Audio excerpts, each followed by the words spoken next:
Hey everybody, this video I'm going to be talking about the Klom K747. It's a 7.8 millimeter tubular code cutter. I got this from AliExpress, shipped to America from China for $49.50. It's free shipping. Get it out of the box here, and it actually comes in a pretty nice box. It's got a foam and everything in it, and magnet closer.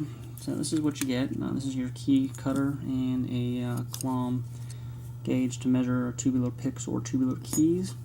And description on some of these says computerized. Definitely not computerized, but anyway, it works nicely. So what we're going to be doing here is we're actually going to be duplicating a key with it. So you can either measure a tubular pick after you decode a lock, or if you have a key you need to duplicate it, you can do that as well just by measuring the cuts on it. You take your key gauge and you just go from just cut to cut. For instance, a 5 and looks like a 2, and all the way around the key till you have all 7 cuts. Now I've already decoded this one right here. So we got a 5, 2, 5, 3, 7, 2, and the last cut is either a 5 or a 6. It's kind of close on the keys. I don't know if it's worn or not, or if my eyes are just getting bad or what. But anyway, we're just going to cut. We're going to cut first 5, 2, 5, 3, 5, 7, 2, 5. If it doesn't work, then we'll cut the last one to a 6. So you can always go deeper. You can't go shallower. And so the way this works here, we've got our blade, and it's held in by a set screw. And I'm just going to be cutting brass with this, not steel, so it should last a long time. If it doesn't, it looks like it is replaceable. I don't know if you can buy them or not. I haven't looked, but it does come out, and you could put a new one in if you can find one. And then we've got our device that actually holds the key. And these numbers here don't seem to line up with anything, so that's kind of strange. There's not a marking where you're lining your cuts up on it, so not sure on that with the spacing part of it, but it does work. I will show you the one kind of, I think, not flaw is the right word, but definitely the one annoying thing that I have found about it. Now we've got to find our first position here. So we'll take our blank, and it seats on like so. It will only go on one way. And then we've got to find our first position. So I'm going to just put our blade in here, and the blade will pop up. So it's going to be position 1, because right here would be no position. Okay, so we're going to put it in the first position, and then this will only go on one way. So holes in there. I'm going to just turn it until we get lined up in the little groove that we could see in there that holds the key.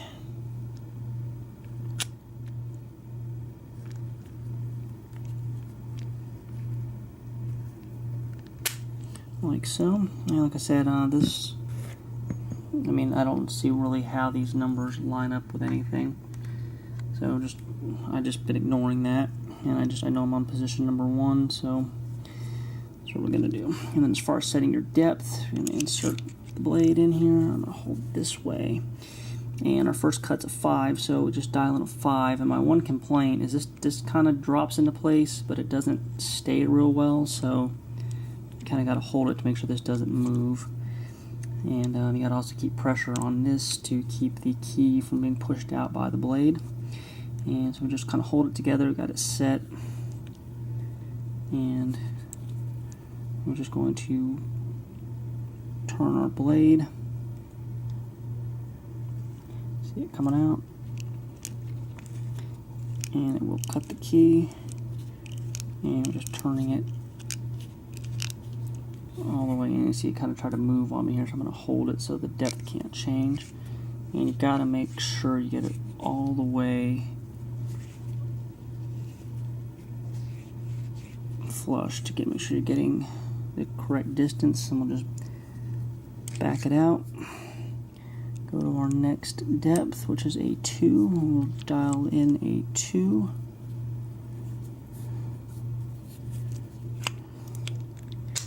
And So make sure we're on position 2. And this really isn't that awkward to use if there's not a camera in the way. So, okay, we're going to dial in a 2 cut there. And we go to our next position.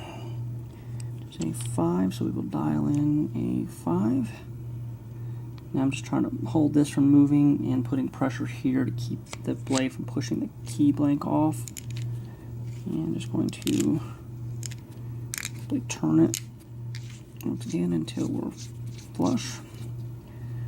And back the blade out. And we go to our next position, which is a 3. And just repeat.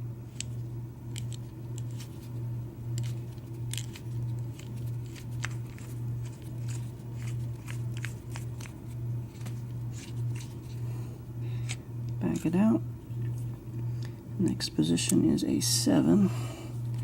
So we will dial in a 7.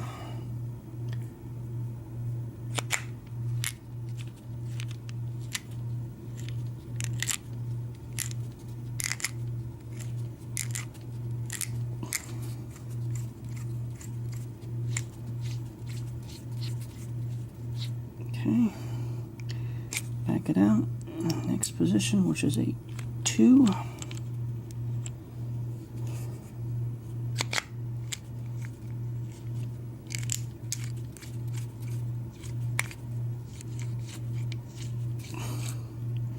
And the last position, I'm not sure if it is a 5 or a 6.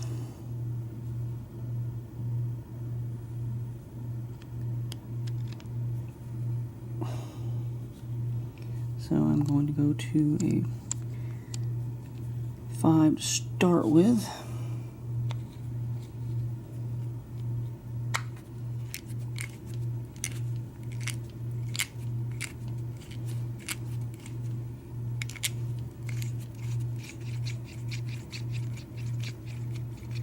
Okay, pull the cutter out,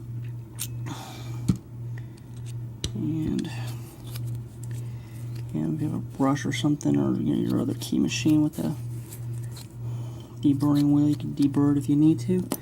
And this is the lock this goes to. Show you that it does in fact work. And we'll test our new key. Okay, it's a little bit stiff.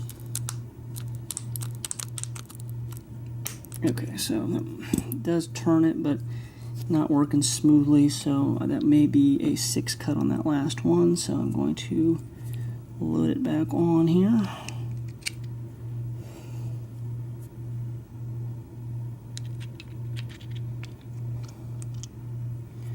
Okay, this does only go on one way.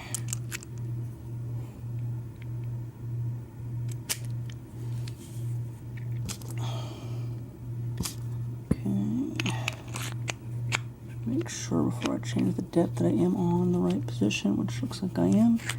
Back it out, dial in a 6.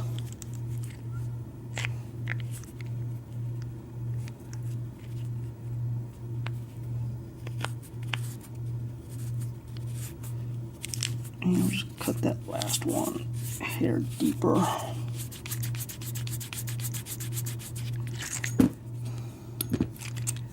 Pull the key out. Looking to see if any burrs on it. Just deburr it real quick on the wheel. Okay, and of course if you don't have a deburring wheel, then you can use just a wire brush or just put it in the lock and kind of force it around and it will deburr. And we have a nicely working key. So that is how you duplicate a tubular key using the Klom 747E tubular code cutter. And so there you go. And that'll do it for this video. And we'll talk to everybody later.